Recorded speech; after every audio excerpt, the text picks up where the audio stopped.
Kamusta po? Ito, magandang umaga po sa atin lahat. Kamusta po tayo? Alam nyo, ang buhay natin ay hindi naman laging mapiplis natin na laging okay, no? Kasi ganyan talaga ang buhay sa mundo. Ang buhay sa mundo ay ups and downs, and at the same time po ay sabihin na po natin na maraming maraming suffering sa buhay. Hindi pwedeng laging kang nasa the process. At iyan ang dahilan kung bakit tayo ini-encourage ng Panginoon na matuto tayong magtitiis sa maraming bagay. Habang tayo ay nandito sa lupa at nabubuhay sa ating physical na katawan. Kaya naman, syempre ang ating layon, lagi po tayo nangungumusta at naway ang biyaya ng Panginoon lagi ay sumaakin at maghari sa atin sa kabila ng ating mga nararanasan sa ating buhay. No? Kasama po yon. At mapapansin ninyo, mula nung kayo ay iniligtas ng Panginoon, ay nakakaramdam tayo ng kalakasan mula sa salita ng Diyos, mula sa presensya ng ating pagsamba sa kalagitnaan, sapagkat nararamdaman natin na tuwing magsasama-sama tayo at tayo ay umaawit ng papuri at tayo ay sama-samang nagdedeklara ng pagsamba, nararamdaman po natin ang presensya niya sa ating kalagitnaan. Kaya sometimes, iniisip na iba, emotional ka, nadudoon yung minsan maiiyak ka dahil nabibigatan ka, pero lagi mo isipin, may plano ang Diyos sa bawat isa sa atin habang po tayo nandito. No? At the same time ay naligtas na po tayo, niligtas na tayo ng Panginoon. Ginawa niya kumpleto na at perfecto ang ating kaligtasan. At sa paningin ng Diyos, buo na tayo at wala nang kailangan gawin ka. Pero kahit ganap na tayo sa harap ng Diyos, patuloy pa rin niya tayong hinuhubog upang matularan natin si Jesus at mamuhay ng may kabanalan. Yan po ang katotohanan. No? Kaya dito po sa lupa, kung nais natin bilang pangalan si Jesus ay matularan, dapat handa tayo po sa pagtitiis. Kaya minsan kung may naranasan kayo mga pinagdaraanan, nahihirapan kayo, laging isipin ng Panginoon na ang naranasan nyo ay bahagi ng paghihirap o pagtitiis o nararamdaman nating mga pinagdaraanan, bahagi yan ng paghihirap ng Panginoong Jesucristo. Kaya bilang encouragement, yun po ang ating ginagawa sa ating pong mga buhay. So, naalala nyo, nung tumayo po ako nung 2 weeks ago, ay isinare ko po sa inyo kung ano yung pinakamahalagang bagay sa buhay ng tao. Di ba nakita po natin at ang conclusion po ni King Solomon, ang conclusion po natin doon, here is the conclusion of the whole matter. Sabi po ng Bible, fear God and keep His commandments, for this is the whole duty of man. Iyon yung kanyang conclusion for the whole matter ng kanyang naranasan sa buhay. At ngayon, ay kung yun ang conclusion niya sa kabuuan ng kanyang naranasan sa buhay, ano naman kaya ang pinakamahalagang utos na dapat gawin ng mga binago na? In other words, pag sinabi pong binago na, nakakilala ka na ng katotohanan at nakaranas ka na ng biyaya ng pagliligtas ng Panginoon.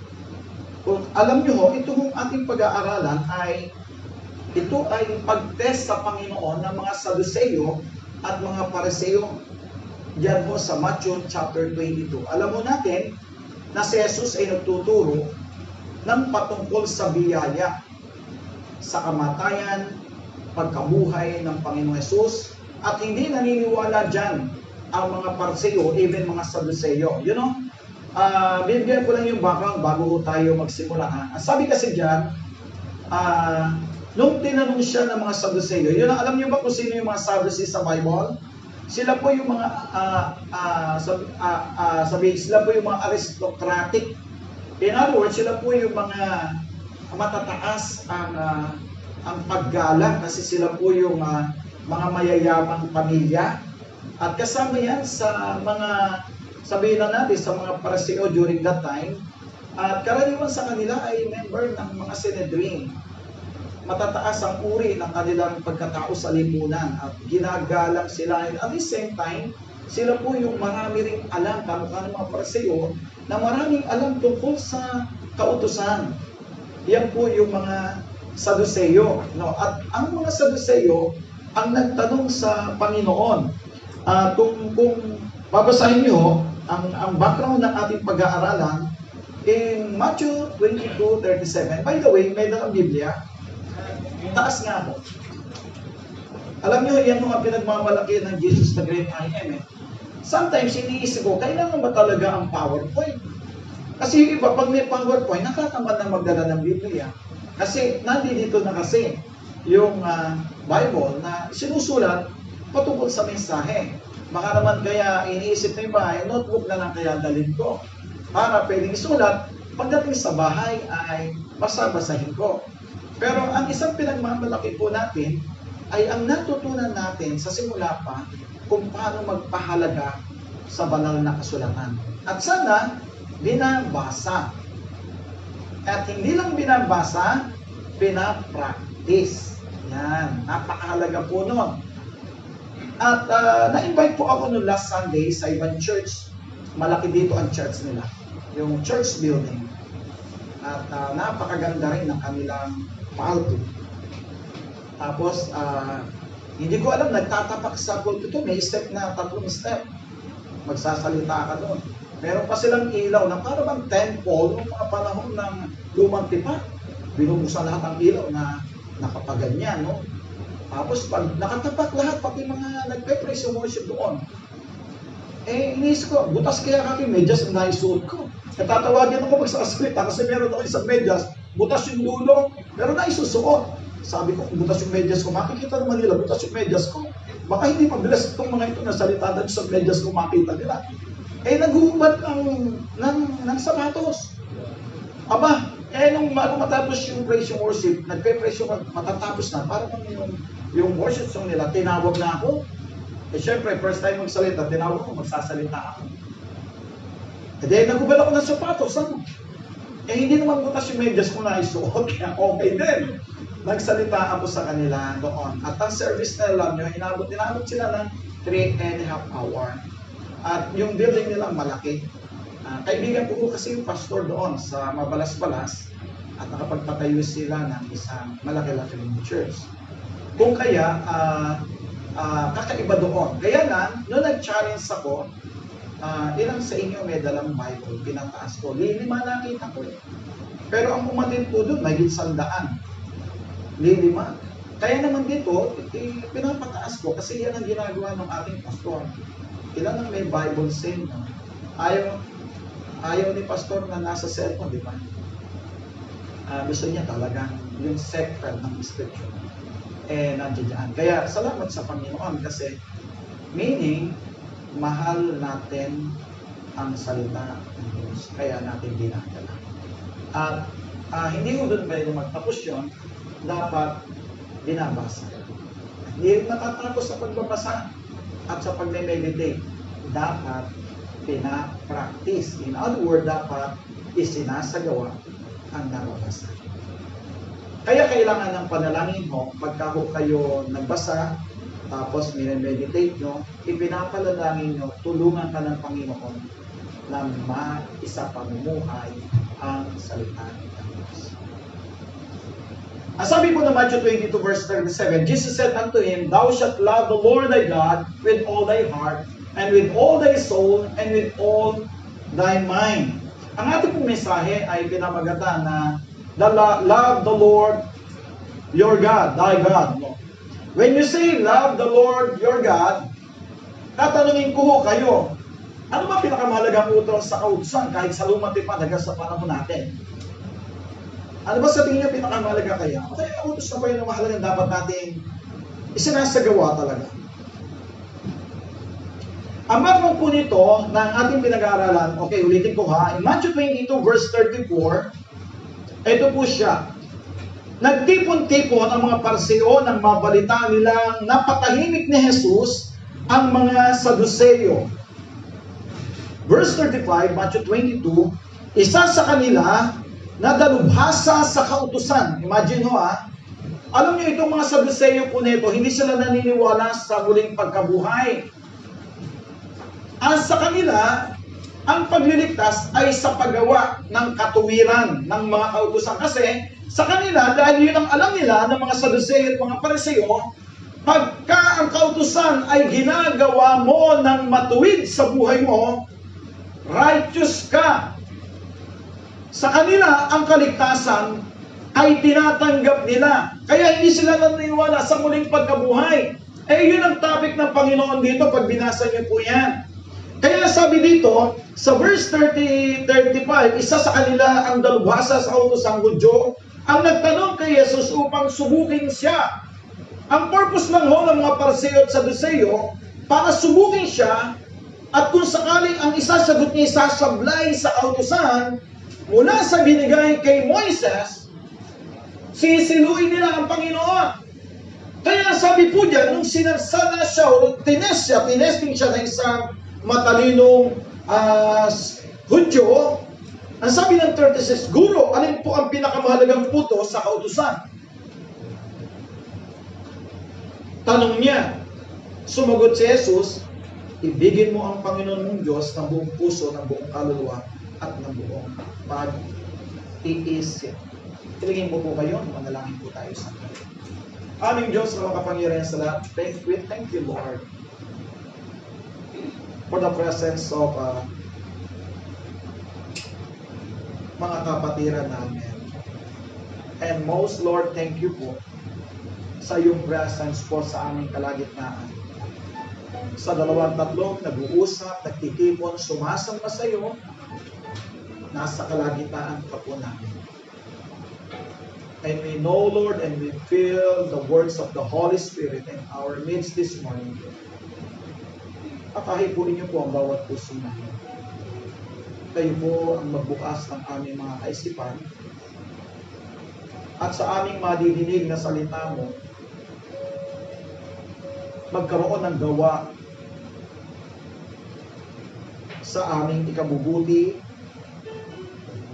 at masunod namin, at kami, Panginoong, lahat ay iyong pagpalain. Ikaw lamang ang itinataas namin, ikaw lamang ang aming sinasamba, at ang tanging salita mo ang mahayag sa aming kalagitnaan. Huwag niyo pong pabayaan na magkaroon kami ng confusion, huwag niyo pong pabayaan na magkaroon kami ng distraction. Sinasaway namin lahat ng uri ng distraction sa aming pagsamba sa umaga nito. Maraming salamat. Purihin ang iyong pangalan. Sa pangalan ni Jesus. Amen. Namatay ba, Evan? Tinatay muna. Okay. Sige. Kasi biglang nag-electric pang ako. Sige, okay lang po. Okay, ito ang mensahe natin. Love the Lord, your God. Mahalin niyo ang Diyos. Yung background po natin, sumagot si Jesus Ang sabi niya, Guro, alin po ang pinakamalagang utos sa kautusan? Ang tanong po ng Pariseo, nagtipon-tipon sila kasi ang mga Saduceo nawala na ng kibo kay Jesus. Lahat ng tanong nila, sinasagot nila ng Panginoon. At hindi sila makaisip ng paraan para ang Panginoong Jesus ay matempt nila o sabihin na natin na masilat sa isasagot, na lalaglag sa kautusan upang si Jesus ay madakip nila. And at the same time, sabi po ng verse 36, Guro, alin po ang pinakamalagang utos sa kautusan? Tanong niya, sumagot si Jesus sa verse 37, ibigin mo ang Panginoon Diyos ng buong puso, ng buong kaluluwa, at ng buong pag-iisip. Ito ang pinakadakilang utos. Ang sabi niya, this is the first and the greatest commandment. Noong nakaraan, ang conclusion natin, sabi po sa lahat-lahat ng naranasan ng tao, ginagawa ng tao, at halos gawing, sabihin na natin, replacement sa Diyos, ang inaasam ng tao sa mundo, Yung bang kayamanan, lahat ng, sabihin na natin, lahat ng lust of the flesh, lahat ng gusto ng laman, ginawa ni Solomon. At the conclusion of that, sabi niya, here is the conclusion of the whole matter. Fear God, matakot ka sa Diyos. Sundin mo ang kanyang mga utos. And now, ang Panginoon nagbigay, what is the greatest commandment to the humankind? Ang sabi po dyan, mahalin mo ang Diyos ng buong puso mo. Di po ba sabi dyan? Mahalin mo ang Diyos ng buong puso mo. Sabi po sa ating binabasa, ng buong kaluluwa at ng buong pag-iisip. Ibig sabihin, pinakikita lang dito na sa lumang tipan, sa Deuteronomy, chapter 10, verse 12, ang sabi po yung ganito, Bayang Israel, ano nga ba ang nais ni Yahweh mula sa inyo? Ang gusto lang naman niya, igalang ninyo siya, sundin ang kanyang mga utos, ibigin siya, paglingkuran ng buong puso at kaluluwa. Iyon ang sabi ng Diyos sa bayang Israel. Pero dito sa bagong tipan, sinabi ng Panginoon, nung tinanong siya ng mga Pariseo kung ano ang pinakamahalaga, the greatest commandment. This is the first, sabi niya, ito ang una. Naalala niyo ho doon sa 10 utos, sa Exodus 20? Yan ang una talaga, ang Diyos mismo. Dapat wala ho diyang kakumpetensya ang Diyos. Para bagang sa tao pag ikaw'y nagmahal, dapat siya lang talaga mamahalin mo kung ikaw ay mag-aasawa. Dapat walang iba. At pag first love mo, iyon, lagi mo siyang nasa isip, tama ba? Tama ba? Ay mukhang walang na first love dito nung araw Ako kasi 2 beses na first love dahil hindi na first, may second. So ibig sabihin, pag nagmamahal ka, siya lang lagi nasa isip mo lagi. Nagiging creative ka, you know? Kasi nag-iisip ka, paano mo siya laging mapapasaya? And take note, nagmamanifest. Hindi pwedeng sa salita lang. Pag nagmahal ka, dapat mayroong kaakibat na gawa o aksyon. Dahil kung walang aksyon, baka patay yung pag-ibig na yan. Now, ang design ng Diyos ay mahalin natin ang Diyos. At yun ang una at pinakadakilang utos. Ngayon, kung iisipin mo man na hindi pala siya ang iyong pangunahing mahal at may iba diyan, hindi kinalulugdan ng Diyos yan. Mamaya makita nyo, sumpa sa mga hindi nagmamahal sa Diyos. Yun ang sinabi ng Scripture. Ang ibig ko lang sabihin, mga kapatid, from the start, from the Old Testament, hanggang sa New Testament, ang sinasabi ng Panginoon ay, ang sabi po ng Matthew 22,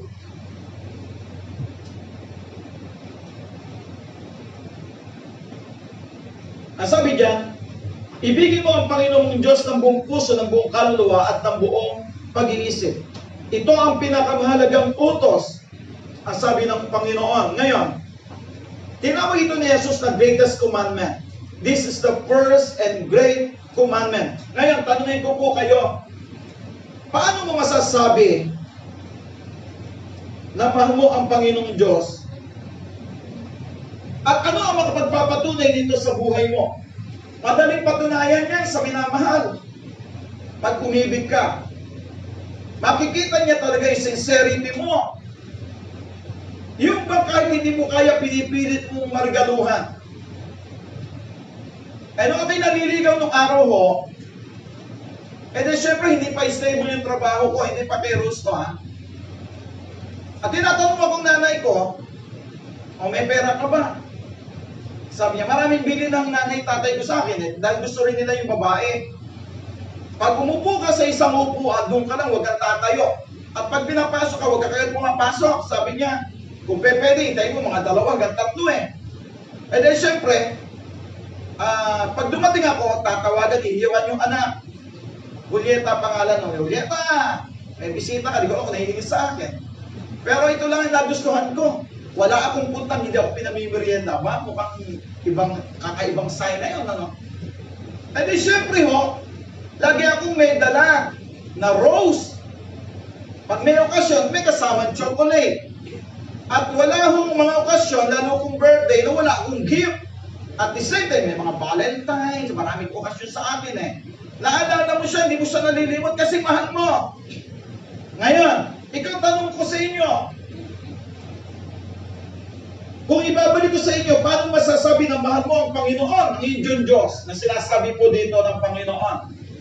Paano mo masasabing mahal mo? Hindi po sapat yung salita. Pag tinanong ko po kayo ngayon, mahal niyo ba ang Diyos? Wala namang magsasabing hindi, di ba? Lahat ko. Di ba lahat sasabihin niyo mahal niyo ang Diyos? Tama ba? Okay. Ngayon, isusunod ko sa inyo, anong basis ng pagmamahal ni Diyos sa Diyos? O pwedeng sabihin niyo dahil sa feelings, di ba? Nararamdaman mo yun eh. Yung feelings po nito, saan ba nanggagaling? Feelings comes from the heart, tama ba? Mukhang alilangan kayo. Talaga naman sa puso yun. Yung damdamin, di ba? Alam mo magkadamdamin ka, hindi nagagaling sa puso mo. Lalo na sa pagmamahal. Tama ko ba? Amen. Hindi naman ako nagkakamali doon.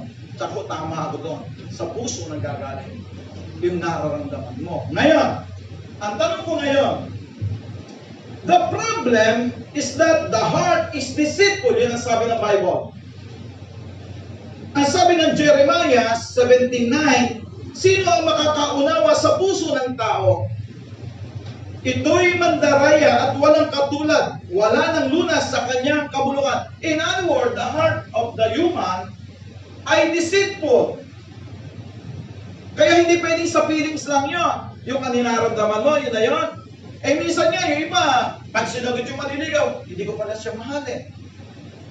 Kaya binepray ko ulit kasi paunang naramdaman, nadadaya ng puso ng tao. Kaya hindi pwede rin sabihin na mahal mo na pala. Ngayon, halimbawa sa inyo, andito kayo lahat. Nasasabi kayo na sumamba sa Diyos at pwedeng pinananabikan nyo ang salita ng Diyos na nadidinig nyo at nagsisilbing blessings, nagsisilbing strengthening sa buhay ng tao. Ngayon, pero it doesn't mean mahal nyo ang Diyos. Sana mahal. Sana totoong mahal nyo ang Diyos. Kasi alam nyo doon sa mensahe natin yung nakaraan kay King Solomon, ang dami niyang iniwanan na niya ang Diyos. Ano yung hindi niya mahal ang Diyos? Kasi sinisid niyang lahat ang kabunduhan na gusto ng tao. Ang alak, ang babae, 1,000 yun eh. Siya rin nagsabi ko, babae na pag-usapan, wala nang hanapin pa lalaki sa kanyang mga naging asawa. Lahat na, 700 yung mga anak ng hari, mga prinsese. Then syempre magaganda. 300 lang naman yung mga ordinary. So, kayamanan, sabihin na natin, anak, babae, hardin, lahat ng pagkain, nasa kanya na halos lahat. Sabi ng scripture, wala akong ginusto na hindi ko nakuha. But at the end of the day, he gave the conclusion of the whole matter. Sinabi niya, this is the conclusion of the whole matter. Fear God, matakot ka sa Diyos. Sundin mo ang kanyang mga utos. Ito ang tanging layunin na dapat ginagawa ng tao habang siya nabubuhay. Ngayon, tanong ko, ang pagmamahal at pagkatakot magkaiba. Iba yung sumusunod ka kasi natatakot ka. At iba yung sumusunod ka kasi mahal mo. Pero sa harapan ng Diyos, parehong valid yun. Bakit? Hindi mo pwede hindi katakutan ng Diyos. Haharap at haharap ka sa haba-haba ng prosesyon mo. Doon din ang tungo mo. Pwede rin ginagawa mo because mahal mo ang Panginoong Diyos. Pareho yun na sinasabi na dapat maramdaman ng isang kumilala na at nakikilala na niya ang Diyos. Kaya nga ho sa atin, subject tayo palagi sa maturity at pagkalalim sa pagkakilala sa Diyos. Kaya patuloy tayong nag-aaral ng Scripture, patuloy tayong nananatili na nakadikit sa ating pananampalataya upang habang tayo nabubuhay, mas lalo natin siyang nakikilala ng mas malalim sa ating mga personal na buhay. Kaya nga yung iba nagpapatuto. Kasi nararamdaman nila ang pagkilos ng Diyos at through that, nagkakaroon sila ng katatagan ng buhay pananampalataya. Ngayon, ibinigay po sa atin ang yung biblical ways how we can show our love for God, for Him. At ito ay makikita natin ngayon sa ating pag-aaral. Tingnan niyo kung kasama kayo dito. At kung hindi mo talaga mahal ang Panginoon, ngayon pa lang, i-encourage kayo ng Diyos. Dahil unang-una, minahal kayo ng Diyos una pa lang. Hindi ko sinulat dyan, ang sabi po ng 1 John chapter 4. Ito po ang sabi. Ang sabi ng 1 John chapter 4, verse 10. Ito ang pag-ibig, hindi sa inibig natin ng Diyos, kundi tayo ang inibig niya at sinugo niya ang kanyang anak upang maging handog para sa kapatawaran o mapatawad ang ating mga kasalanan. Ang sabi diyan, siya ang unang umibig sa iyo. Ang tanong ko naman, paano ka naman unang iibig sa Diyos? Patay ka spiritually. Binuhay ka nga lang niya. Nung binuhay ka niya, tsaka ka lumapit at nanampalataya sa Diyos. Ang sabi na Ephesians chapter 2 verse 1, dating mga patay kayo lahat spiritually. Wala kumahanap sa Diyos, wala. Bakit? Spiritually dead ang tao. Total depravity ang tao. Makasalanan talaga ang tao. Punong-puno na kabulukan ng tao. Kaya ang tao masasama. Wala mamahanap sa Diyos, wala kahit isa. Lahat makasalanan. Paano mo hahanapin ng Diyos? Spiritually dead ka. Patay tayo spiritually. Siya ang bumuhay. At nung binuhay ka, narinig mo ang gospel. Iyon ang pag-ibig ng Diyos. You know, the gospel. Ano sabi ng Romans chapter 1 verse 16? Hindi ko ikinahiya ang mabuting balita sapagkat ito ang kapangyarihan ng Diyos sa ikaliligtas ng mga sumasampalataya sa Kanya. Kapangyarihan po yan. Iyon ang pag-ibig ng Diyos. Kaya sabi dito, ang sabi po ng John 1 chapter 4 verse 1, ito ang pag-ibig. Hindi sa inibig natin ng Diyos, hindi dahil umibig ka, kundi tayo ang inibig niya at isinugo niya ang kanyang anak upang maging handog para mapatawad ang ating mga kasalanan. Ngayon, ikaw mismo ngayon ang mag-evaluate sa sarili mo. Lord, ikaw ba talaga ang priority ko? Ikaw ba talaga yung first love ko? O may kahati ka? O hindi naman talaga ikaw? Kasi kung bakit gano'n ang encouragement at kung bakit yun ang unang photos, matatapos ang buhay mo. Harap at harap ka sa Kanya. At kung harap ka sa Kanya, dapat masabi mo, Lord, I love you, Lord.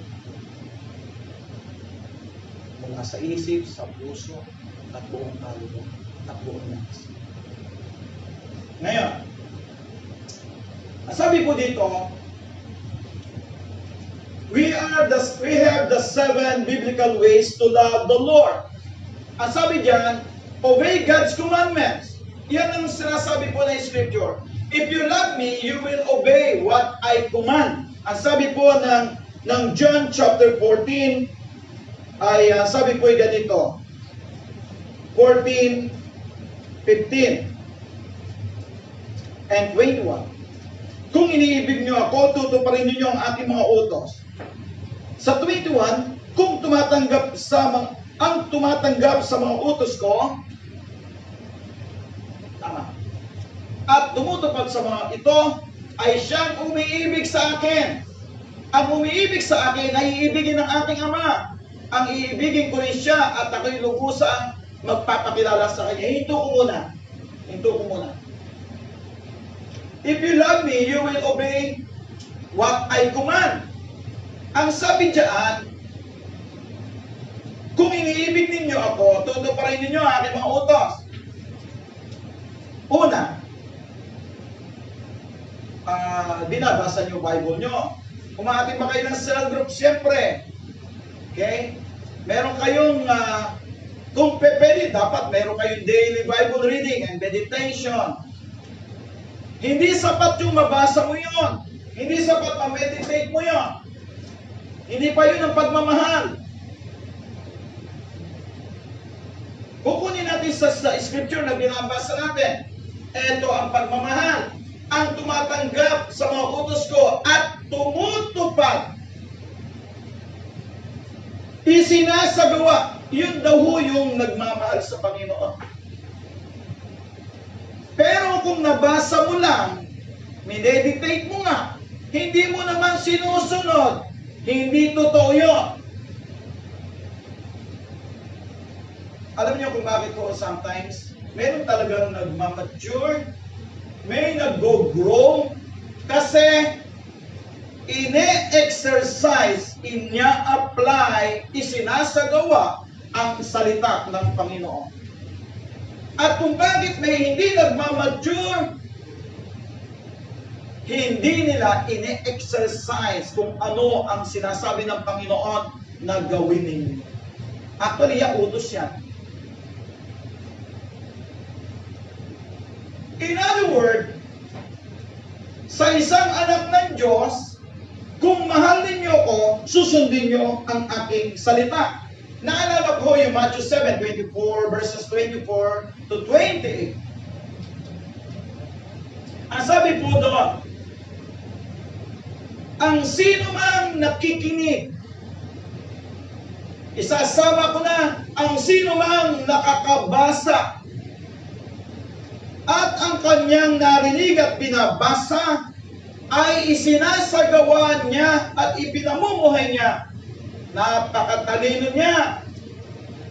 Siya ay nakatayo sa ibabaw ng bato. Umulan, humangin, bumagyo, hindi siya na Ang sinasabing bato doon ng Panginoong Jesucristo, pag sinusunod ang salita niya, sa aking nakatayo. Because ang bato na tinutukoy ng Panginoon, siya ang bato na matibay na pundasyon na sinasabi at stated ng banal na kasulatan. Kaya yung mga sumusunod, nagmamature, kahit ano dumating, kahit nahihirapan, iniisip niya, kasama ito sa paghihirap ng Panginoong Jesucristo. Na ipupus through niya yung hirap at nakapagpapatuloy anuman ang kanyang nararanasan. Subukan mo yung walang alam. Daanan lang yan ang ihip ng hangin umaayaw na. Hindi na, parang nawawala na siya. Para baga natakluban na siya ng langit at lupa kahit hindi naman. Kasi walang aplikasyon, walang maturity. Ngayon,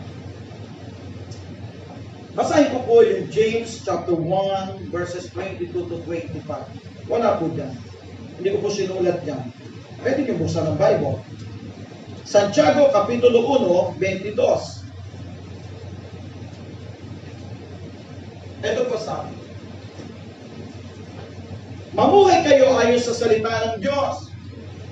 Kung ito'y pinakikinggan lamang ninyo, ngunit hindi isinasagawa, si Santiago nagsabi rin, na hindi nyo ipinamumuhay, talagang hindi imposible na ang Diyos ay hindi maging priority ng inyong buhay.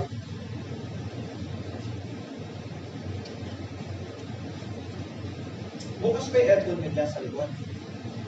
Kahit hindi bukas yung akin dito, okay lang. Pilit ko, malamig dito sa akin. Kaya huwag lang mainitan yung nasa likod. Parang walang iniwalan sa Panginoon yan Nagugutom na po tayo, kumain na po tayo, huwag na pagkain. Ang ating pagkain ay ang pangaral ko. Pero hindi ako si Jesus. Naiinitan din ako. Kaya lang, kung may nakikita ko nagpapaypay sa likod, parang hindi ko kumpleto yung pag-deliver ko ng message kasi hindi kayo komportable.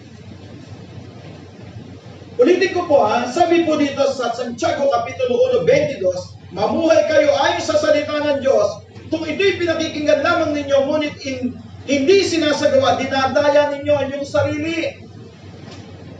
23, pagkat ang nakikinig ng salita ngunit hindi sumusunod, hindi ipinamumuhay, hindi sinasagawa, ay katulad siya ng isang taong tumitingin sa salamin.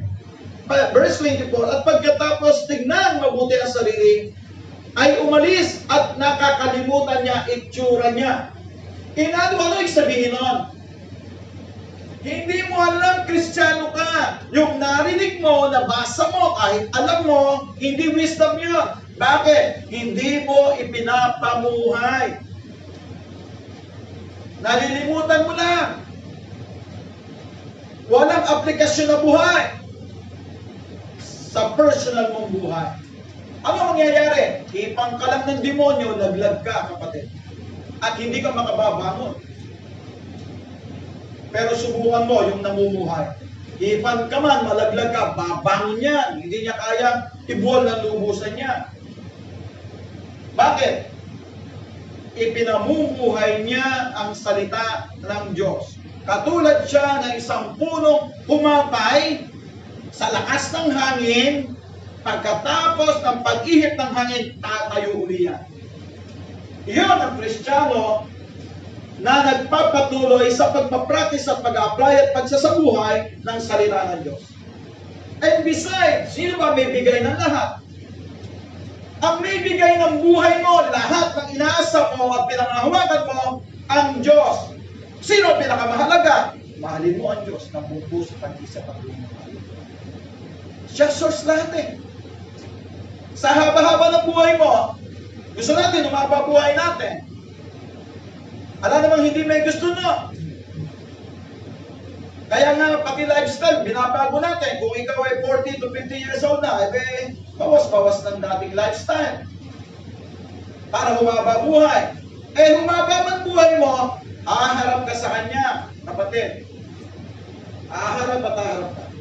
Ngayon, ang sabi ng Panginoon, ito pa, sabi po dito sa 24, pagkatapos tignan mabuti ang sarili, umalis at kinalimutan ang kanyang itsura. Verse 25, ito na yun. Ito yung ultimatum dyan. Ang taong nagsasaliksik, in other words, nagbabasa, minarinig ka, minabasa ka, at nagpapatuloy sa pagsunod. Ang sabi niya, nagpapatuloy na isinasapamuhay ang kautosang ganap ng pagpapalaya sa tao, ang pagpapalain ng Diyos sa lahat ng kanyang gawain. Siya ang taong gumawa at hindi nakinig lamang at pagkatapos ay nakakalimot. Hindi siya yung taong narinig, nalimutan lang niya. Sinasagawa. Ano sabi ng Diyos? May promise na kaakibat yun. Pagpapalain ng Diyos. Hello? Ngayon, ang sinasabi po natin dito, kung tinanggap natin ang utos at tinutupad natin, ang mga ito ay siyang umiibig sa akin, sabi ng Panginoon. Ang umibig sa akin, iibigin ng aking Ama at iibigin ko rin siya at aking lubusan magpapakilala sa Kanya. Kaya ibig sabihin, lubusan ako magpapakilala, magmamature ka. Mas lalo at lalalim ang pagkakilala mo sa akin. Sabi ng Panginoon, pangako niya yun. Siya ng mga hindi, sabihin na natin, na hindi umiibig sa akin, ay hindi sumusunod sa ating mga utos. Ang sabi ng John chapter 14, verse 24, sulat ba dyan? Hindi ko na isulat. Ang sabi diyan, ang hindi tumutupad sa aking mga salita, ayan.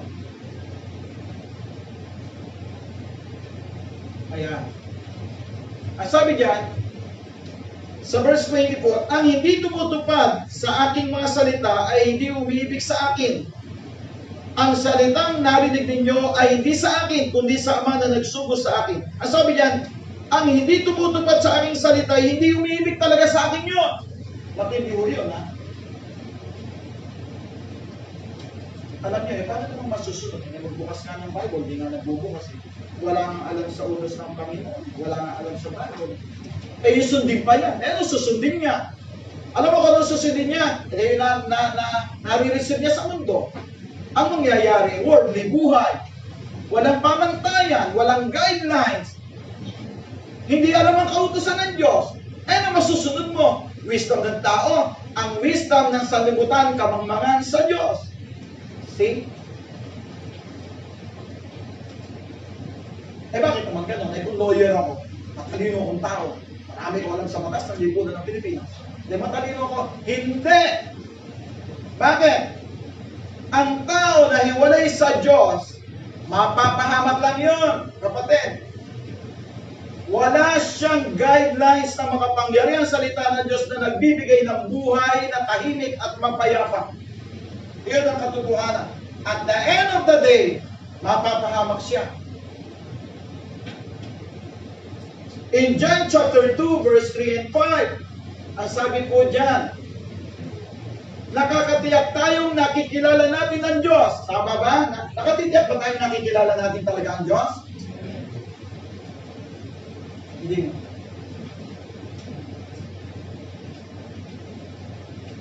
Kasi ito ang encouragement ni Juan. Nakakatiyak tayong nakikilala natin ang Diyos. Kung ano? Kung sinusunod natin ang kanyang mga utos. Ang nagsasabing nakikilala ko siya, ngunit hindi naman sumusunod sa kanyang mga utos. Ay ano? Siya may sabi, ang salita ng Diyos may sabi.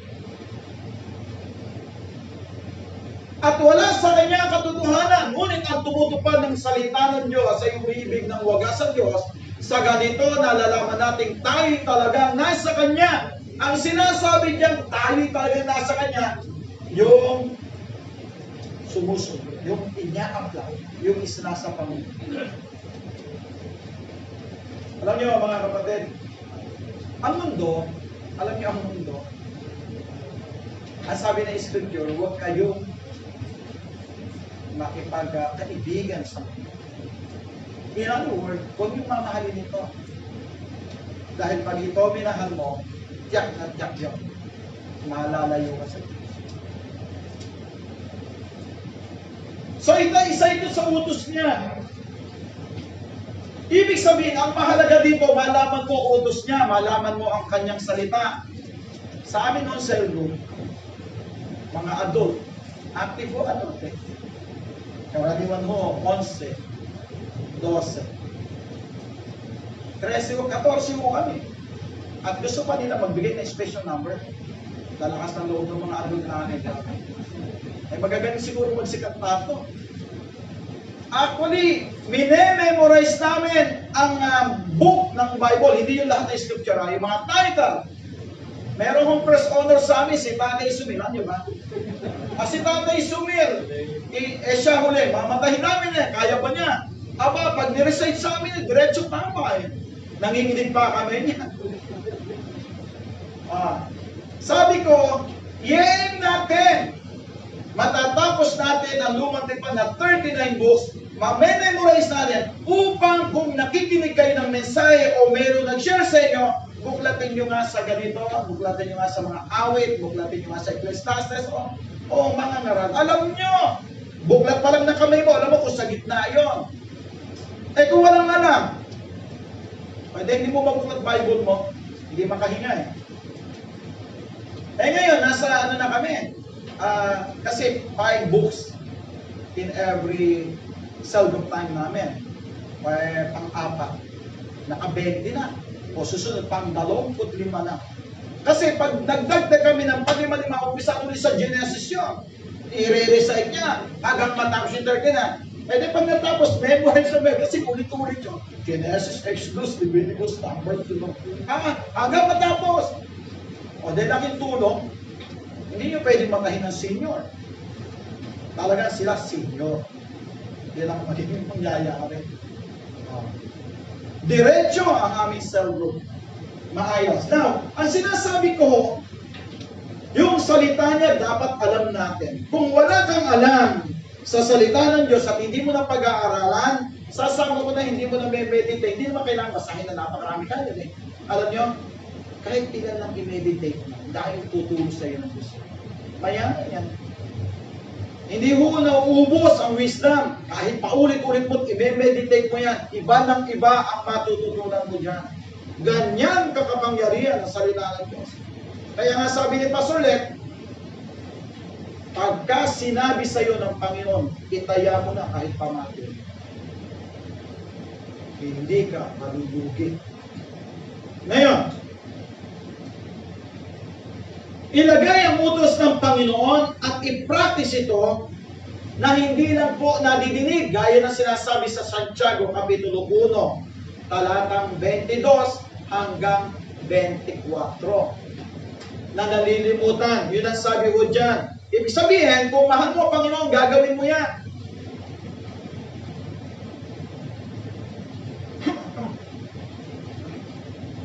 Yun ang sabi. Hindi naman kailangan na magpakadalubhasa ka. You know? Babasa ko lang yung mga utos, panghawakan mo sa buhay mo. Di. Napakabuti. Kaya ako, sometimes pag napag-aaralan nyo, nagpang-mature ka. Nakikita mo, ang sarap mo na palang kasama. Marami ka nang na-share na wisdom sa nakakasama mo. Nagiging kalakasan ka na pala. Hindi habang panahon, nadi-discourage sa iyo. Na para bagang mailap na sa iyo lumapit. Bakit? Kasi ikaw makakalabit lang, sumisiklab ka. Tuloy po natin yung pag-aaral natin. Isa po yan. Ito po kasi ito eh. Sabi ko, 5 minutes lang sa bawat isang point. Another one, ang nagmamahal sa Diyos, hate every evil path. Matindi po ito. Ang sabi po dito, inaayawan, iniiwasan ang masamang ahakin ng buhay na yan.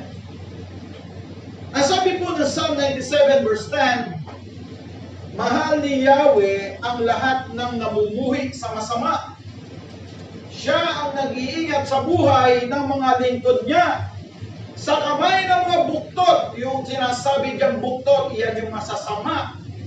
Siya, naiingatan niya. May pangako kagad eh. May blessing niya sa verse na yan. Baka hindi niyo nakikita. Hindi lang susundin mo. Iingatan ka niya kahit sa masasamang tao. Hindi mo kaya, limitado ka. Siya mag-iingat sa'yo. Promise niya yun. Ang sabi niya, mahal ka niya. Kung namumuhay ka sa masama, sabi ng Scripture. In other words, pinakikita lang po sa atin dito, hate what is evil and cling to what is good. Anong makikita nating maganda? Alam niyo ba yun sa Psalm chapter 1 verses 1 to 3? Ang sabi noon, hindi ko nilagay po dyan. Mga awit po yun, Kapitulo 1, ang sabi po yung ganito. Ang sabi ng verse 1 to 3, mapalad ang tao hindi nakikinig sa payo ng masama at hindi sumusunod sa masama nilang halimbawa. Hindi siya nakikisama sa mga kumukutya at hindi nakikisangkot sa gawaing masama. Yun ang sabi, blessed ka. Yan yung daan ng masasama. Yan yung daan na paggawa ng kasalanan. Ito i-apply natin sa kasalukuyang buhay. Ano kaya yung pwedeng maranasan? Sige, mga under the table, kung kayo nagtatrabaho, mga bagay na mayroon sa office na nasasayang mo. Yan yun. Alam mo, tama. Alam mo yung dapat isinasagawa. And besides, may nakakakita sa iyo. Mamaya, pakikita ko yun, yung blessing doon. So, ang sinasabi po natin dito mga kapatid, yung bang umiwas at iwalay ang gawain ng masama. Katulad ni Haring David, Si Haring David kasi is after God's own heart. Kasi naging matuwid siya. Ang naging kasalanan lang niya, mabigat talaga dito, yung pagkakasala niya kay Bathsheba at kay Uriah, yung asawa, murder and adultery. And after that, matuwid na buhay from the start, doon na nisat, bumangon, nagpatuloy. Ang sinasabi po natin, yung gawain masama, sabi po ng Romans 12:9, maging tunay ang iyong pagmamahalan, kasuklaman ninyo ang masama at pakaibigin ang mabuti. Ang sabi ng 2 Timothy chapter 2 verse 19, everyone who confesses the name of the Lord break away from wickedness. Ang sabi niyan, lumalayo sa kasamaan. Ang bawat nagsasabing siya'y sa Panginoon ay dapat lumayo sa kasamaan. Ngayon, ganito. Kung ganyan ang bilin ng Panginoon, gusto ko sabihin po sa inyo, hindi naman tayo mapipigil kung gusto nyo gumawa ng hindi ng sabi kasalanan o masama. Any sin. Malaya naman kayo Lalo na walang nakakakita sa inyo.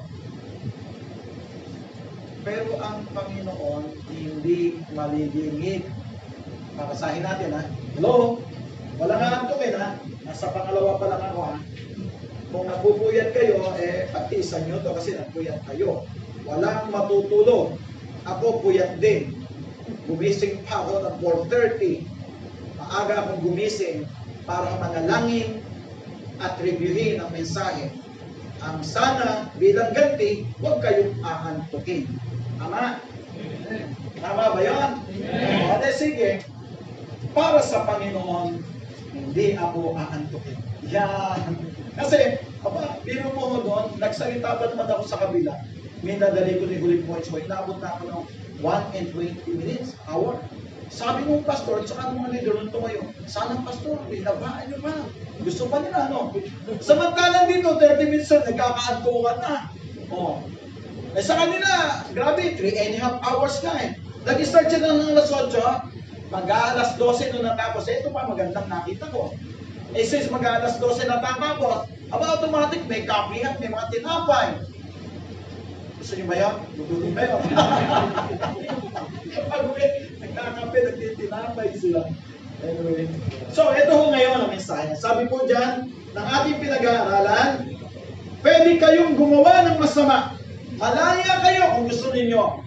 Bagamat ang mga anak ng Diyos nilinis na at hindi na namumuhay sa laman, kundi namumuhay sa Espiritu. Yun ang sabi ng Romans chapter 8. Ngayon, walang nakakakita. Meron. Ang sabi ng Galatians chapter 6. Ito po ang sabi. Galatians chapter 6, verse 7. Huwag ninyong akalaing madadaya ninyo ang Diyos. Kung ano ang itinanim ng tao, yun din ang kanyang aanihin. Ang gusto ko din dyan, huwag niyong isipin, madadaya niyo siya. Kasi, 24/7, more than that, nakadilat ang Panginoon. Wala kang may tatago. Buhok mo, bilang niya. At kung ilan ang nalalaglag sa buhok mo, alam niya yun. Yung siya nagsabi sa scripture ngayon ay tatago mo. Ang sabi ng verse 8, ang sumusunod sa nasa ng kanyang laman ay mag-aani ng kapahamakan. Ngunit ang sumusunod sa Espiritu ay mag-aani ng buhay na walang hanggan. Huwag tayo magsawa sa paggawa ng mabuti. Pagdating ng tagdang panahon, tayo aani kung hindi tayo magsasawa. Ito ang verse 10. Kaya nga sa lahat ng pagkakataon ay gumawa tayo ng mabuti sa lahat ng tao, lalo higit sa mga kapatid sa pananampalataya. Grabe ko yan. Walang sino man ang nabubuhay para sa sarili naman. Yun ang ibig sabihin. Pagpatuloy tayo sa paggawa, sapagkat ang sinasabi ni Ephesians chapter 2 verse 9, God created us to do good things here in this world. hanggang tayo magpasay. Ano ang sabi po dyan? Ang sabi po ng Romans chapter 12 verse 9, ulitin ko po, maging tunay ang inyong pagmamahalan, kasuklaman ninyo ang masama at pakaibigin ang mabuti. Ang sinasabi po dito sa 2 Timothy chapter 19 verse C, o letter C, everyone who confesses the name of the Lord break away from wickedness. Ang bawat nagsasabing siya sa Panginoon ay dapat lumayo sa kasamaan. Utos din po yan. Utos din po sa atin. In other words, sa atin ganito, sabi ko nga po sa inyo, hanggat nandito tayo sa mundo, prone tayo sa mga compromising na buhay. Pero pwedeng hindi naman tayo pare-pareho kung saan tayo na-please, kung saan tayo ang direction ng ating mga pinagagagawa, pero isang common denominator, love the Lord your God and keep His commandments. Utos sa atin po. So, pangatlo, ito, matindi ko ito. Pangatlo po natin, yan ba pangatlo ko? Ayan. Hindi pa ito mas matindi, mamaya may mas matindi. Love the brothers and sisters. Ang sabi po ng Matthew 22, verse 39, isinunod po kasi yan ng Panginoon. Ang pangalawa, sabi niya, ito naman ang pangalawa, ibigin mo ang iyong kapwa gaya ng pag-ibig mo sa iyong sarili. Paano ba yun? Paano ba tayo magmahal ng kapwa? At lalo tigit sa church, sa mga kapatiran. So, ang sabi po ng 1 John chapter 4, verse 20-21, ang nagsasabing iniibig ko ang Diyos, subalit napupot naman sa kanyang kapatid, ay sinungaling. Kung ang kapatid na kanyang nakikita ay hindi niya magawang ibigin, paano niya ibigin ang Diyos na hindi niya nakikita? Ito ang utos na ibinigay sa atin ni Kristo. Ang umiibig sa Diyos ay dapat din umibig sa kanyang kapatid. Alam niyo, napakatalino nung sentence na yun. Paano mo naman masasabing mahal mo ang Diyos? May kapatid sa paligid mo, hindi mo magawang mahal. Kung bakit kasi may kapatid na parang hindi ka ibig-ibig, tama ba yun? Para tingnan mo, parang hindi ka ibig-ibigan. Hindi. Lahat kailangan kaibig-ibig. Ano magagawa mo? Hindi lang tayo pare-pareho ng kinalakihan.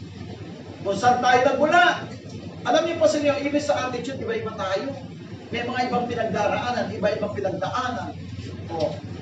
Kaya lang nagkakaisa tayo in one spirit na tinanggap nyo, tinanggap ko. Kaya may pamantayan, may utos ang Panginoon na dapat sinusunod. Ngayon, sabihin na natin, mahalin natin ating kapatid. Ibig sabihin, ang pagmamahal pala dapat may kasamang gawa, hindi sa salita na. Kasi, kung sinasabi mo mahal mo yung kapatid mo, tapos merong iba na hihingi sa kanya, hindi totoo yung pag-ibig mo. Paano natin mamahalin yung kapatid natin?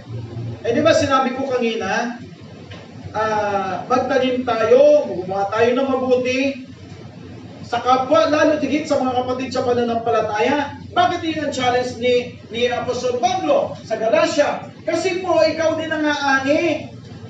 Pag nagbigay ka, hindi mo isipin mayroong kapalit yun, pero sa ayaw mo sa gusto, may kapalit. Ang Diyos ang gaganti nun eh. Alam nyo, napakaganda sa puso at isipan mo, yung gumawa ka ng mabuti. Pero wala kang iniisip kung anong balik nun. Pero, ang sinasabi ng Galatians chapter 6, 9 and 10, samantalahin ninyo ang pagtatanim ninyo upang sa takdang panahon, aanihin nyo. Yun ang sabing prinsipyo eh. The sowing reaping principle. Itatanim mo, masama. Umani ka ng masama. Hindi pinag-uusapan niya kung anak ng Diyos na. Lahat tayo anak ng Diyos eh. Lahat tayo tagalangit eh. Kaya lang, may kanya-kanyang basihan kung ano tatanim mo sa buhay. Kung gusto mong umani ng masasama, maraming masama. Tanim mo. At ito pa prinsipyo dyan. Isang butil, maraming ani. Isang butil na palay, maraming uhay na palay. Isang butil na mais, tusok mo, maraming busal na mais ang ani nun. Siguro mga 3 busal yata sa isang mais. Nakita ko lang eh. Pag nagtanim na isang mais, isang butil lang. Bilangin mo isang butil na isang busal, dami. 3, ay mistake agad yun, dami. Kaya pag nagtanim na hangin, ipo-ipo, dami, ipo-ipo, hangin, dami. Oh. Ano itatanim mo? Di mabuti. Sino may sabi? Ang Panginoon. Samantalahin ninyo ang paggawa ng mabuti at sa huli, kayo ang amin. At ang masarap niyan, hindi man ikaw umani, yung anak mo, aani yan. Alam niyo may mga araw ng tao, sabi niya, ay tuloy kayo, ay kang anak yan. Ay kay ganun ay papasukin mo. Ito na may naranasan ko lang. Doon sa biyan ng punong-una, birang makita yung kumpaw ng mga kapatid ng biyan ng lalaki. Yung biyan ko kasi lalaki, mabait eh. Hindi umaalis ng bahay yun. Para makita niya ang bahay ng baliwag. Eh, sasakay mo sa kemot, talagang iimbitahan mo, ipasyal lang. Eh, umabot ng 5 taon, hindi nakikita bahay ng baliwag yan eh. Napakabait. Eh, pag napupunta kami doon sa mga kapatid, doon sa isang lugar doon, eh, sino ba yan? Eh, anak ba ni Daniel? Papasukin mo, kumain na ba kayo? Inaasikaso ko may mabuti. Because of the good name of their father. Kaya ang pagtatanim, sometimes kahit hindi ikaw, yung anak mo lang aani yan sa tamang panahon. O sige, sasabulan ko kayo. Si David, nung nagtanim si David, kay Bathsheba at kay Urias, yung Uriah, nagtanim siya, dalawa. Alam mo kung ano inani niya? Dami. Yung anak niya, nagpatayan. Yung isang anak niya, nirape ng isang anak niya. Kasi isang anak niya, gusto pang nag-aklas para kunin ang kanyang kaharian. Isang tanim, daming inani. Kaguluhan sa mga anak, hindi sa kanya. Mas masakit kasi yung hindi ikaw eh. Kung ikaw lang, kaya mo pa siguro eh. Eh, yung mga anak mo, minamahal-mahal mo, kung sila umani, masakit yun ha. Ngayon, ano ang encouragement sa atin ng Apostol Pablo dyan? Magtanim kayo ng mabubuti upang pagdating ng takdang panahon, kayo ay magsikap. Utos yan ng Diyos na ang inutos sa atin, mahalin natin ng kapwa. Sa pagbibigay, halimbawa, sample lang po kayo. Eh, paano kung meron ka nakita dyan na masasabing ikaw ay nakakariwasa. Hindi naman kailangan mayaman. May nakakita kang kapatid mo talaga dalitan-dalitan. Ano ba naman kung tawagin mo at pwede mong abutan kahit pa nakatulong sa kanya. Meron nanghihina, edi encourage mo. It doesn't matter kung ano yung gusto mo ibigay na bukal sa puso mo. Masarap yun. Masarap po nagbibigay. Even the time, effort, even in material things, masarap nagbibigay. And beside, naramdaman mo, hindi ka naman pinagkukulang. Alam nyo, sometimes yung pagyaman at pagunlad, may wisdom po doon.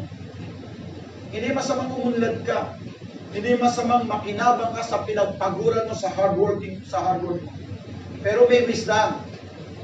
Huwag kang maging selfish doon. Iladlad mo kamay mo para doon. Lalo tigit sa mga kapatid mo sa church na nahihirap ng buhay. And at the same time, si Lord ang bahala na magbabalik lahat nun. Sapagkat ang sinasabi ng Galatia, the sowing principle, kung ano tatanim mo, laksa-laksa kaanihin mo. Whether it is good or bad, mamimili lang kayo. Pero siyempre, encouragement natin, huwag mapahamak ang sima. Okay. Pangatlo, pang-apat. Ito matindi ho, do not love the world. Huwag mong mahalin ang sanlibutan. Eh bakit naman gano'n? Paano naman hirap yata mo? Alam mo mga kapatid, ang sabi diyan, loving the world is hatred toward God. Sa James chapter 4, ang sabi po diyan, sa James chapter 4 verse 4, mga taksil, hindi ba ninyo alam kapag nakikipag-ibigan kayo sa sanlibutan ay kinakaaway naman ninyo ang Diyos? At ang sino bang nagnanais na maging kaibigan ng sanlibutan ay magiging kaaway ng Diyos? Ay papagano ng tema.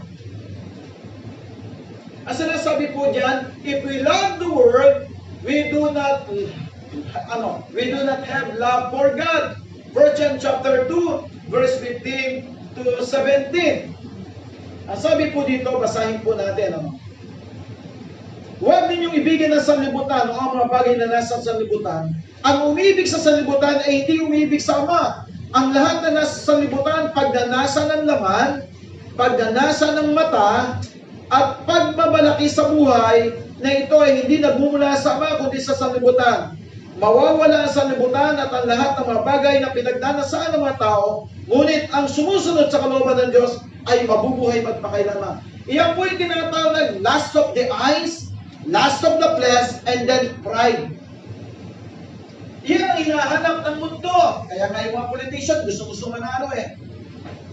Di ba? Ano ba pakinabang ng sila ay na posisyon? The pride. Makapangyarihan. Katanyagan. Di ba? Sino ba nanalo sa baliwag? Si Estrella. Katanyagan. At the same time, ano meron dyan? O the lust of the flesh. Di ba? And take note, gusto ko sabihin sa inyo, si Eva at si Adan dyan nahulog. Alam niyo kung bakit, ha? Aba, pinuntahan siya ni Satanas, na yung ahas, di ba? Pinakita sa kanya, ganda ng kay Eva to, ha? Pinakita sa kanya, kumikinang, na hindi ko naman alam kung prutas, wala naman nakalagay sa kanya.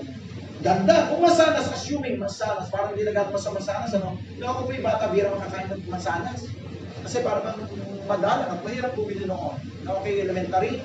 Kaya naman, pag nakabili ka ng puputas na masanas noon, naku, sarap na kami. Ngayon, pinakita sa kanya, ganda, linis, nakakaakit. You know? Ang dating pag nakita mo, iniisip mo, gusto kong matikman.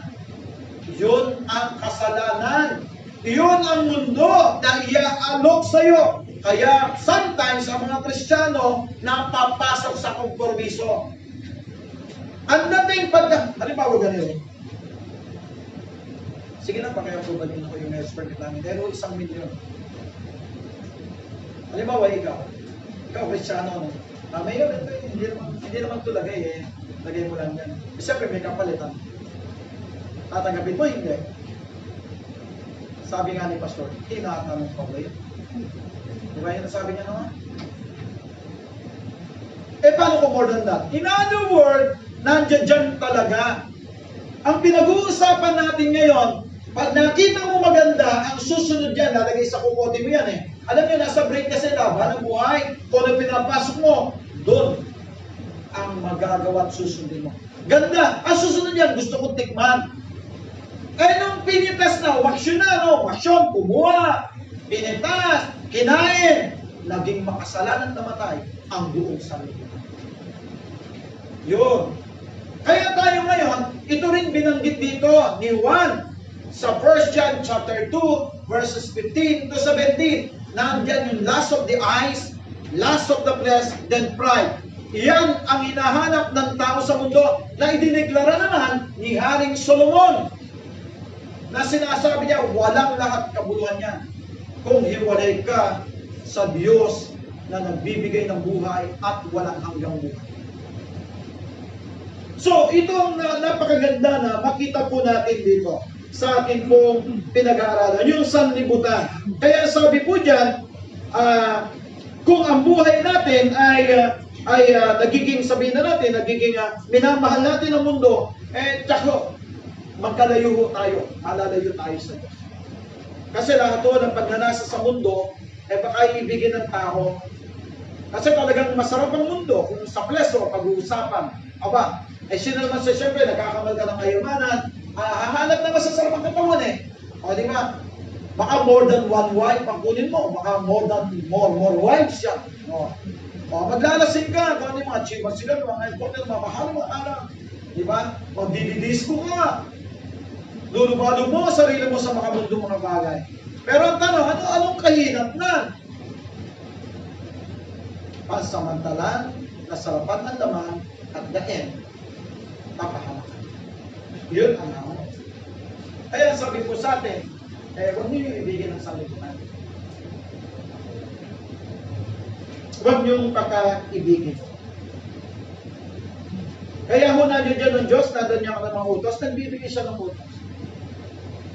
Ngayon, halimbawa, ganito ho. Papasok po tayo susunod, yung panlima na, yung do not love money. O, pasok ko para yung idea ko, pasok natin. Ito, matindi. Pang-apat.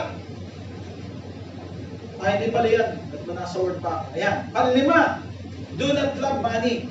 Bakit naman ganyan, pastor? Hindi ba pwedeng yumaman ako? Kamit ako ng maraming kayamanan? Ang pinag-uusapan dyan, hindi ho yung yumaman. Ang pinag-uusapan dyan, huwag mong ibigin. Dahil pag inibig mo yan, itatatwa lahat, makuha mo lang yan. Walang masama na ikay yumaman. Magpagal. Mag-hard work. Enjoy ang pinagpaguran. Pero take note, dapat may wisdom. Dapat may pagpabalance. Hindi masamang maganda buhay sapagkat pabor sa iyo ng Diyos ang pinagpagalan mo, ma-enjoy mo sa buhay. Pero hindi sa masama, ha? Ang pinag-uusapan natin dito, sabi yan, ang sabi ng 6:24, walang aliping makapaglilingkod sa dalawang Panginoon. Sapagkat kapuputan niya ang isa at ibigan na ikalawa. Paglilingkuran ng tapat ang isa at hahamakin na ikalawa. Hindi nyo maaaring paglingkuran ng pareho ang Diyos at ang kayamanan. Babala na po yan sa atin. Alam niyo ang problema ng mga ganito. Marami ho sa mga nakita natin sa balita, even si Angelo Reyes, Dipon, nabubuhay, nagpatikulan, kinain siya ng sistema. Nalula siya sa dami ng dumarating sa kanyang pera. Noong mga panahon na siya ay, pero maayos na leader yan eh. Siya rin na nagsabi, hindi niya na kaya, winakasan niya buhay niya. Nagpakamatay ho yun eh. Ano? Pero ang sinasabi nung nag-iwan siya ng mensahe, sabi niya, kinain siya ng sistema. Bakit? Dahil sa pera ho yun, sa kayamanan. Noong panahon siya ay nabubuhay. Ngayon sa atin naman, ang sinasabi po sa atin ay, sabi ko nga po, mainam ang guminhawa sa buhay. Mabuti kung ikaw ay yayaman. Pero dapat tama ang puso at may wisdom. Walang masama ho nun. Kung binless ka ng Diyos, payamanin ka, din dahil mong matutulungan. Pero kung hindi ka na magiging matalungin at i-enjoy mo sa kamunduhan ng yaman mo, nako, walang kabuluhan yan. Sandali lang buhay mo, haharap ka sa eternal God na magiging eternal na buhay mo kung saan ka pupunta.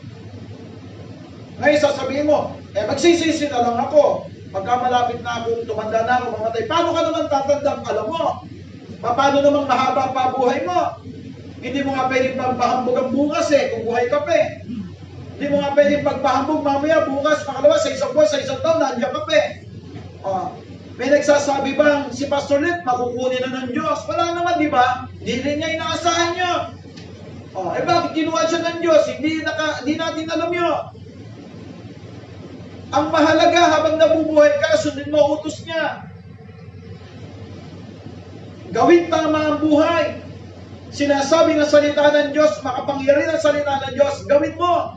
Mapapanuto ka, magkakaroon ka ng kapayapaan at tulay na kagalakan sa puso. Ngayon, sabi dito, pinag-aaralan po natin,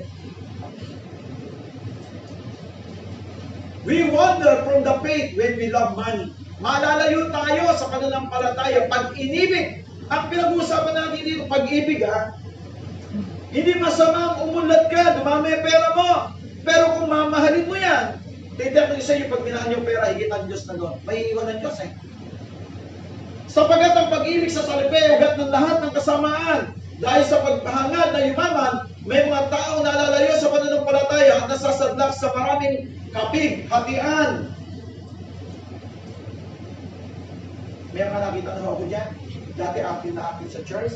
Anong pinaunlad ng Diyos Umunlad Wala pa. Hindi ba, hindi na nag-church. Priority nila ang pag-unlad ng kanilang kumpanya. Ang Diyos mukhang nawala sa landas niya. At yun mo ang nakatatakot. Sino ba ang source? Sino ba nagbibigay? Ang Diyos po nagbibigay. Ano ang tinatanggap na hindi sa kanya galing? Meron ba? Wala naman eh. Ngayon, kung masaya ka, kung ano yung meron ka, masaya ka, be it. Alam nyo, ako ay business administration. Medyo ako ng management eh. Business po talaga ang aking kurso. Kaya lang dumarating sa pagkakataon, ang Diyos pag tumawag sa iyo, sino unahin mo? Eh di, kung ang gusto ko lang yung sarap ng buhay, eh di, ang balak mo nga talaga no, magdagdag ng mga business eh. Tapos si Rose, sabi niya no, pag nagdagdag ka, makasikaso mo ba? Hindi ba pastor ka? Sabi niya sa akin. Oo nga pala, pastor nga pala ako. Buhay pa si pastor lang eh. Sabi ko, gusto ko magdagdag ng mga business. Inumpisa ko pati motorcycle eh. Nag-invest ako eh. Tapos susunod ko na ho. Alam niyo, putasan doon sa highway, para kumuha ng dalawang doon, lagay na lang ako ng putasan ko eh. Sabi ni Rose, makasikaso mo ba? Lahat, ibig sabihin, magpayaman na lang kung yun ang mabuti sa tao. Ang tanong, masaya ka ba doon? Dapat kung saan ka masaya at tama ang panuntunan na sinasabi ng Panginoon, yun ang gawin mo. Titiyakin ko sa iyo, hindi ka malulugi.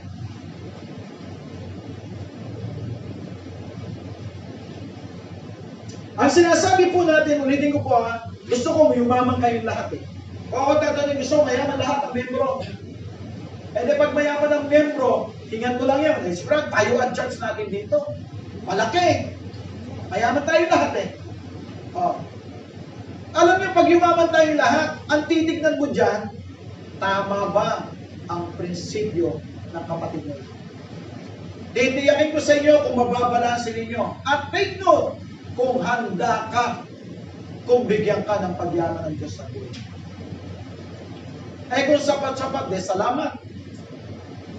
Hindi ka kinakapos, hindi ka naman sobra-sobra, tama lang. Enjoy mo yun. Masiyahan ka doon, makontento ka doon. Pero ang higit na masarap, ang Diyos kasama mo at siya yung pinag-iwan. Wala na higit pa doon. Marami ng scripture ang nagsalita. Marami ng character sa Bible ang gumawa. Sa huli, nagbigay sila ng kanilang mga conclusion para maging wisdom at kapakinabangan ng mga anak nila. So, ang sabi dyan, ang pag-ibig sa salapi, ugat ng lahat ng kasama. It is either God or money. We lose love for God when we love money. The choice between grief in loving money versus peace in loving God. So, mga kapatid, dapat meron tayong ganyan. May pag-aaral. Kung dumating yun, may wisdom ka dapat dyan. Take note, lagi mo lalagay sa isipin mo, ang Diyos ang nagbigay. Ang Diyos ang dapat nangunguna sa ibigay. Pero pag ikaw na, nako, semplang yan. And take note, hindi nais ng Diyos maghirap tayo. Nais ng Diyos guminhawa sino man. Nais ng Diyos mabuhay ka ng sagana at masaya. Hindi nais ng Diyos lahat tayo maghirap. Hindi naman ganun eh. Eh bakit ba ang mga pastor mahihirap? Sino naman may sabi sa'yo? Mayaman ang pastor ha? Kasi ang pastor ho, mayaman ho kami, spiritual eh. Hindi naman kami nagpapayaman sa material eh. Pero maraming pastor ho, mga may maulad ang buhay. Marami ho kong pastor kasama, mga Montero, mga fortune na service eh. Pero mga pastor sila. Ang sinasabi ko, yung kahalagahan ng tunay na ginagawa mo, wala nang hihigit pa sa mga bagay na mga may eternal value. Kung bakit ang buhay ng isang tao, kumilala, nakakilala, nag-mature sa Panginoon, buong buhay niya, iaalay niya. Hindi nasasayang, yun ang sinabi ng Apostol Pablo, sa buhay na ibinigay ang buhay sa Diyos. Tuloy natin, para hindi tayo hapunin. Sabi po dito, sa 6, ito ho ay pang-apat na, pang-anim na, pang-pito po kasi ito eh. Siguro may isang oras at kalahati na ako nagsasalita, no po? Tama ba? O tumatango yung ating operator, mukhang isang kalahati na nga. Ngayon ko na po pahabahin. Kasi para ko mas madiin ang tanong gusto, no? Ang sabi na susunod na ating pag-aaralan, Dito po sa ating pang-anim, sabi po ay ganito, give God your best offering. Nako, mukhang pera yan Give God the best offering. Sabi po dito. Ang sinasabi po dito, hindi naman ho sa material. Pagka sinasabi, ibigay mo ang offering mo sa Diyos. Ang tanong, kung mahal mo siya, may bibigay mo yung time mo. Kung mahal mo siya, may time ka ba sa cell group? Kung mahal mo siya, may time ka ba naman kahit sa Don Watts? O kaya sa worship service? Siya ba talaga priority mo? Siya ba talaga ang first love mo? Pastor, kasi wala kaming mobilization, wala kaming transportation, etc. Naintindihan natin yun. Naintindihan natin. Kaya nga kung may mga kapatid tayo, tutulungan natin paano sila matutulungan para naman sila ay makasama sa pagsamba. Alam niyo, ang isa lang na gusto ko example dyan, si Abraham, you know? In Genesis chapter 22, alam niyo si Abraham, inutusan ng Diyos sa verses 1 to 8, Genesis 22, di ba? Sa chapter 18 ay sinabihan niya, magkakaanak siya, dadami ang kanyang lahi at papalaki lubos ang kanyang buhay. Kaya ito sabi ng Diyos, Abraham, pumunta ka sa mundo, ialay mo ang pinakamamahal mong anak, ialay mo sa akin bilang handog. Kung isipin mo ikaw yun, ubus na. Yun ang una, yung nakasama ang pangako ng Diyos sa kanya doon na magkakaroon siya ng lahi, mayamang bansa. Ubus na, maganda na siya nung nagkanak siya. Halos si Isaac ang talagang center ng heart niya, ang nagpasaya sa kanilang mag-asawa ni Sarah. And yet, hiningi ng Diyos. Pinakain ba? Hindi ho yun hindi mo itinanggi ba niya? Pwede ba sabihin, Lord, hindi ko kaya ibigay. Matindi nga ho, kaya siya yung ama ng pananampalatindi, no? Inyalay niya nga, sabi ni Isaac, meron mo tayong panggatong. Pero asan mo yung ating i-offer? Sabi ni Isaac sa kanya, ang Diyos ang magbibigay. Umakyat tayo. Dahil nung sasaksakin na niya, iaalay na niya. Sabi na, huwag. Sinusubok lang kita. Ayaw na musa, ayaw na mo. Kunin mo. Ikaw naman ngayon, sige, ano mahalaga sa'yo? Masihigit pa ba doon? Ang Diyos ang hihingi. Hindi naman ako magpapatayo para mag-commit ka. Ano pwede mo ibigay sa Diyos? Hindi, alam niyo ganito ikaw best yung binigay sa iyo. Higit pa sa best of the best. Kung meron pa higit sa best of the best, iyon ang binigay ng Diyos sa iyo. Ano yan? Si Jesu Cristo For God so loved the world.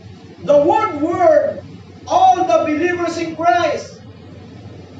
Gaya na lang ang pag-ibig ng Diyos sa sanlibutan. Sino yung sanlibutan doon na sinasabing gaya na lang na mahal ng Diyos? Yung liligtas na pinili niya. Hindi po yun entitled sa lahat ng tao. Sapagkat marami napapahamak araw-araw. Ikaw, iniligtas ka niya. Pinahalagahan ka niya. Na sinasabi sa Ephesians chapter 1 verse 4, bago lagain ang sanlibutan, kasama ka na sa isip at puso ng Diyos sa tamang panahon. Makalaranas ka ng pagliligtas at pag-ibig sa biyaya ng Panginoon Kristo. Grabe po yan. Alam nyo kaya na tayo nakakakita ng kasamaan ng mundo? Kasi binugay ka na spiritually, binago ka niya, nakaranas ka na, nakahabagan ng pagliligtas ng Panginoon. Pero kung hindi ka nakakaranas, hindi mo makikita ang ganda ng buhay dito sa mundo. Hindi mo makikita masama at mabuti. Pareho lang sa mga mata ng tao na wala kay Kristo. Pero dahil sa kahabagan ng Diyos na sinasabing, gayon na lamang kita kamahal, ibinigay niya at pinagtiisan niya kahit bugtong na anak niya, iniyalay niya. Dinata niya ang hirap. Sa bawat halupit, umihiyaw siya. Sa pagpako, umihiyaw siya. Sa lahat ng naranasan niya, hinarap niya yon na walang pag-aalingalangan para lang sabihin sa iyo, you are my first love. Ikaw, ano naman na sa'yo? Hindi ba, ganito lang kasimple. Pag nagmahal yung isa, hindi ba dapat may response? Pag pinaglalang ka ng gayon na lamang ng pagmamahal, ikaw baliwala lang sa'yo. The importance of utang na loob sa Panginoon. Napakahalaga. Ngayon, kung sasabihin natin, ano ikaw? Ano naman ang pwede mong ibigay sa Lord? Yung best offering mo. Hindi naman pera kailangan niya sa'yo. You know? Hindi pera. Kailangan niya sa'yo. Buhay mo, ialay mo. Sundin mo utos niya. Iyon ang magmamahal na Diyos para sa iyo. Mga anak ng Diyos, gusto ko sana pagdiinan ito, pero napakaganda po nito. Yung measure po nito, tingnan nyo, no? Ang sabi po, namatay pala kuryente. Sige, babasahin ko na lang po. Ang sabi ng Luke chapter 6, verse 45, ang mabuting tao ay naglalabas ng mabuti mula sa kanyang pusong sagana sa kabutihan. Samantalang ang masamang tao naman ay naglalabas ng masama mula sa kanyang puso, puno ng kasamaan. Sapagkat kung ano ang nag-uumapaw sa puso, siyang sinasabi ng labi. Because God loves the world, He gave His best for them. Mahal ng Diyos ang sanlibutan, binigay niya the best for them. Ang sanlibutan tinutukoy ito, ikaw at ako, lahat ng mananampalataya. Pansinin niyo sa baliwag. Ilan ang Kristyano sa baliwag? Ilan naman ang born again dyan? May 10% ba? Wala. Wala. Ibig sabihin pala, yung word na sinasabi ng Panginoon sa John 3:16, tumutukoy sa kakarampot ng mga pinili at hinirang ng Diyos para iligtas niyo. At ikaw na narito sa Jesus the Great I Am, minahal ka niya ng gano'n na lamang. Ano naman ang para sa iyo? Isa lang hinihiling niya sa iyo. Panahon sa buhay mo na tuwing araw ng linggo at kung may gift ka para sa Kanya, pwedeng i-aral mo. Nasa sa iyo po yan. Pero ang panawagan ng Panginoon, ano ang best offering na pwede mo ibigay sa Kanya? Kung mahal mo Panginoon, alam mo, pag linggo hindi ka dapat nawawala. Kung wala rin lang malalim na dahilan, kung walang sakit, kung walang ano pa man na mabigat, hindi ka dapat nawawala sa Kanya. Sapagkat hinahanap-hanap ka niya na mga iniligtas niya, ayaw niya sino man ikaw. Alam niyo, ako hindi ko nakapag-visitation pa ng face-to-face. Pero gagawin ko po sana sa mga hindi nakaka-attend. Inaabot ko po yung iba kahit sa messenger. Mini-message ko po yung iba. At salamat sa Lord, pinagpapasalamat ko, mga tumutugon mo. Pero plano ko po talaga yon na mag-visitation. Yung mga kapatid natin na hindi po natin nakakasama. Kaya nga ho, pinapatatag natin ang mga cell grouping natin upang yung mga cell leader, ma-follow up yung mga kapatiran natin. Mapalakas kung may pinagdaraanan, ma-reach kung sakaling sila ay ma-reach, ano ho. At upang madamayan, ang purpose po ng cell grouping ay damayan, magmalasakitan, magmahalan. Ito po ay isang pamilya, extension ng bawat pamilya natin, ang iglesia. Kaya nga sa mga kapatiran natin, nag-uunawaan tayo. Nagpaparamahan tayo ng mga concern. Hindi yung chismisan dito, chismisan doon, hindi ganon.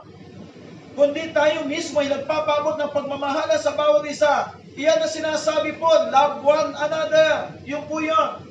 Hindi pag may narinig ka na confidential sa kapatid mo, ikakalat mo. Alam nyo, kahit kaming pastor, pag nag-share kayo, hindi ko nakakarating sa asawa ko. Marami ako nalalaman sa kapatiran, sa akin lang. Animi, madaldal si Pastor Oji, pero pagka ako confidential, alam ko sa aking balintang tao, sa akin lang. Kahit sa asawa, hindi mo dapat binasabi yan. Yun ho tayo, alam natin kung paano magmahal, kung paano magmalasakitan. At utos yan ng Panginoon sa atin na magmahalan kayo. Kung mahal mo Panginoon, susundin mo po kasi yan. Now, and at the end, sabi ko nga po kanina, ikaw, anong ibibigay mo sa Panginoon? Yung time mo? Sige, kung offering, pero hindi yun ang hinahanap ng Lord sa iyo, yung offering mo. Hindi po yun. Ang hinahanap ng Panginoon sa iyo, buhay mo. Pagsamba, pinananabikan niya ang buhay niya. Now, uli na. Ang panghuli po natin, utos ng Panginoon, feed and take care of God's sheep. pakainin, ingatan ang mga tupa ng Diyos. Yan ho ang dahilan kung bakit ho kami ni Pastor Raul ay nagpapatuloy kami para ho tayo magkasama-sama at magkaalagaan. Kasi ho, hindi ho pwedeng pabayaan ang tupa ng Diyos. Kung sino po yung may kakayanan, nilalagay ng Diyos, dapat ho, maramdaman mo yung pagmamahal ng Diyos, inyaatang sa iyo. Alam niyo yung mga cell leader ho, mga pastor ho kayo, hindi niyo alam. Bagamat hindi natin officially tinatawag na pastor, pero sila ho mga pastor, bakit may mga cell group sila, may mga kapatiran sila na nakakasama. Sa mga cell group po natin, encourage ko po kayo kasi ang Sunday school, hindi na ho natin dito gaganapin. Ang Sunday school ko, gaganapin sa mga cell group. At dahil doon, magmamature tayo lahat sabay-sabay. Maglalagay po tayo ng mga lesson, mga fundamentals upang lahat tayo sabay-sabay, nagkakasama-sama at nag-grow. Pagdara sa mga cell group, kasi hindi na ho natin dito gagawin yung Sunday school natin sa bawat cell group. Even yung prayer ho, mahalaga sa bawat cell group. Bagamat may text brigade tayo. Kaya ho, sa meeting ho namin, sa mga cell leader, aalamin namin sino ba ang mga cell member nila. At yung mga wala ho sa cell group, i-encourage natin na ma-reach sila kung saan silang cell group makasama. And siyempre, ina-arrange po ang time nun upang tayo ho ay patuloy na magpalakasan, makapagpatuloy sa ating buhay pananampalataya hanggang sa huling hantungan ng buhay. Yung pong purpose nun, upang pagdating sa harapan ng Lord, wala kang ikahihiya sa harapan ng Diyos. Now, ang sinasabi po natin dito, si Pedro ho mismo, sabi po dyan, ay pinuprove niya sa Panginoon kung paanong mahalin ng Panginoon. Sabi ng Panginoon, pakanin mo ang aking mga tupa. Feeds the lamb. Iyan po yung nasa John 21 verses 15 to 16. Ayan pala, nandiyan na pala yan. Ang sabi po dito, Peter can only prove his love for Jesus if he take care of and feed the lambs. Ang sabi po dyan, pakainin nila, sabi niya, pakakainin nila. Ibig sabihin, dapat mag-grow lahat ang mga kapatiran. Yun po ang meaning niyan. Yung expression po ng pagmamahal, tayo mga kapatid, hindi lang mo sa pastor. Sa bawat mananampalataya, we are all accountable to each other. In the sense sa pagpapalakasan, in the sense sa pagtuturo sa mga cell group, accountable po tayo lahat dyan. Ang nais lang ng Diyos, at kahit ang nais ng our late pastor, ay magpatuloy at patuloy na mag-grow ang iglesia ng Jesus, the great I am. Hindi ho madali ho yung magpastor, mahirap magpastor, you know. Linggo pa lang pagkatapos ng message, nag-iisip ka na ano ang idudugtong mong mensahe pagdating ng linggo na magiging spiritual food ng mga kapatiran. Pinapanalangin, nag-uubos ka ng oras para pag-aralan, sapagat kailanman ang salita ng Diyos hindi dapat magkakamali pagdating sa pangangaral ng kanyang makapangyarihang salita. Yun po ang katotohanan, mga kapatid. Kaya ho, isa lang ang masasabi ko, magpanalaginan tayo. Sasama niyo rin ho kami sa panalangin. Kami ho mga leaders ng church. And beside, kung di niyo po alam, pag may napabalitaan tayo, although hindi man individual, may mga cell group po kayo, laging kami, nakararating sa amin, nagiging laman kayo ng panalangin namin, lingid sa inyo pong kaalaman. What is the conclusion? Anong conclusion natin? Kasi para hindi na ako magdalawang oras pa. Ang conclusion po natin na ito. Ayan. Ang sabi po dyan, one expression of our love for Jesus is how we disciple others.